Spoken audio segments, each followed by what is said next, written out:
So it has finished. Sheffield United 0, Tottenham Hotspur 3. Tottenham finished the season in style with a clean sheet and a huge 3 points that guarantees Tottenham Hotspur a place in the Europa League next season. And when you look at the season overall, I think it's a good first season for Ange Postecoglou. Lost Kane 2 days before the season, our best player in decades.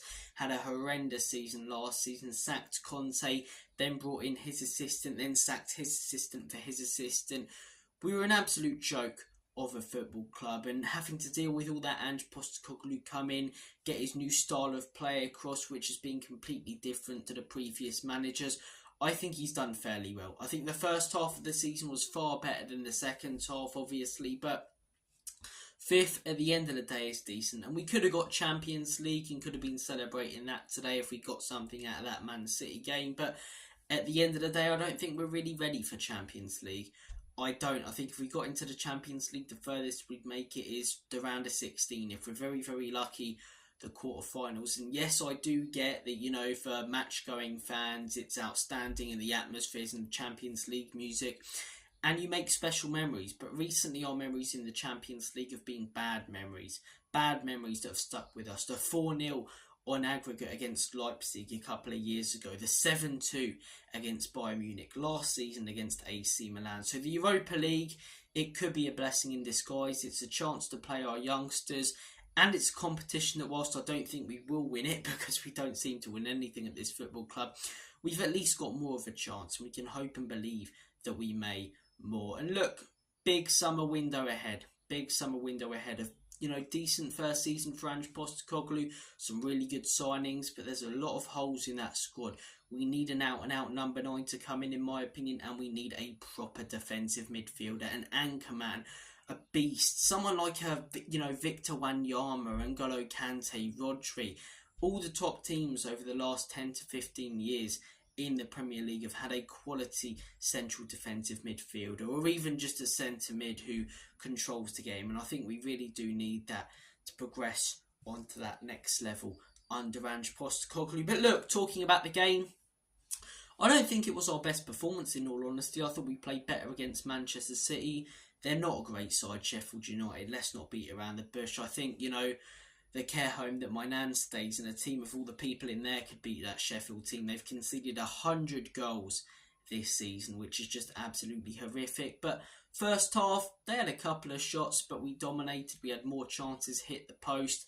A good first goal from Dejan Kulusevski. You could have scored a couple against Man City, in all honesty, but second half I thought we were far better. Had all of the ball in the first half, but I thought we'd done more with it in the second half, and we should have won it 4-0 really. Brennan Johnson has to be putting that chance away. He's missed some big chances over the last few weeks. He really has, and it just makes you think, is this guy good enough? I'm someone who's been against, Timo Werner.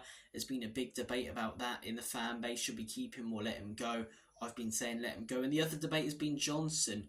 And at the minute, I'm sitting on the fence for a while. I've been saying that no, he's young, he will develop, he needs time. But, missing chances like that, I don't care what age you are, you surely have to have the instinct to put chances like that away. And the one against Burnley, I believe it was, where he missed the open goal, and the one today where Son slips him in, it's a brilliant ball, and he doesn't score either of them. It's not good enough.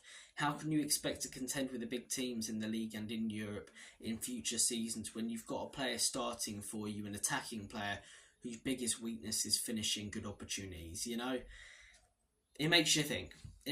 But second half performance, I thought we were really good. We were clinical with some of our other chances. Kulusevski and Pedro Porro. He's been banging in a few, to be fair, recently. Pedro Porro. And yeah, it's quite a comfortable win on the last day. Clean sheet for the first time in a while, which is nice. And I think our defence deserved that, Our defence has actually been very solid this season. Yes, we've conceded a fair few goals, but a lot of it, in my opinion, comes from our midfield being played through and cut apart like a hot knife through butter. And a lot of it comes from the system that we play. Is that a bad thing? You guys tell me, to almost to outscore the opposition. You can clearly see Ange isn't that fussed about conceding in games. But look, all in all, it's a good day. Spurs won 3-0. Arsenal couldn't win the Premier League. They didn't bottle it this year. There'll be a lot of that talk. They didn't bottle it, but, they still didn't win it. And the game they didn't win it in my opinion, was the Aston Villa one. They got the draw at Man City, and I've seen a lot of people bantering them, Arsenal fans, celebrating that draw. I thought that was a really good point. They threw it in that Aston Villa game, but they're going to be coming back in the next few seasons, and 2 points, it was a couple of points last year. If someone else like us or Liverpool doesn't step up over the next few years, I wouldn't be surprised if they get one over Manchester City. But look, I hope those 115 charges for Manchester City are all false. I can't see it, but if they are, we can then respect how good of a football team this is. Unique achievement again from them today, 4 in a row.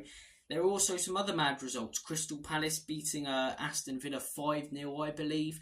A few 4-2s and 3-2s in there. Crazy last day of the Premier League. But what matters is that we secured 5th. We didn't make it difficult for ourselves. We were in control for a majority of the game. Whilst our football wasn't at its best at times, we played some good stuff. Got a clean sheet, 3 goals. What more do you want? The sun is shining, and normally it's a bit of a shame when the season ends. It's like, summer transfer window, a lot of transfer talk, which is interesting, but you want to just crack on with some football.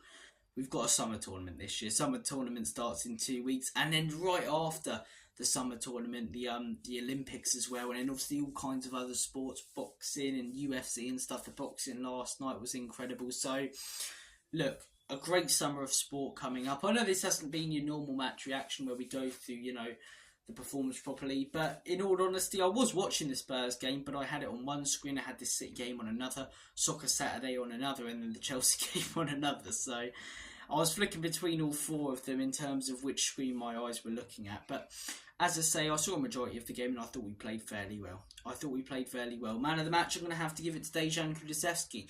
Really stepped up today, scored 2 goals. Fair play to the guy. I thought that defence was really solid, just like against Man City.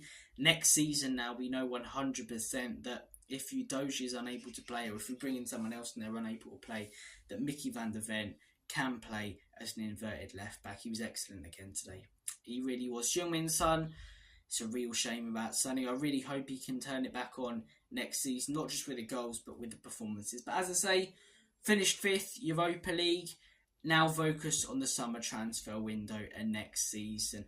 Thank you for watching this video, guys. Take care of yourselves. Have a smashing rest of your day and weekend. And as always, come on you Spurs. Enoch and Levy out. In Big Ange, we trust.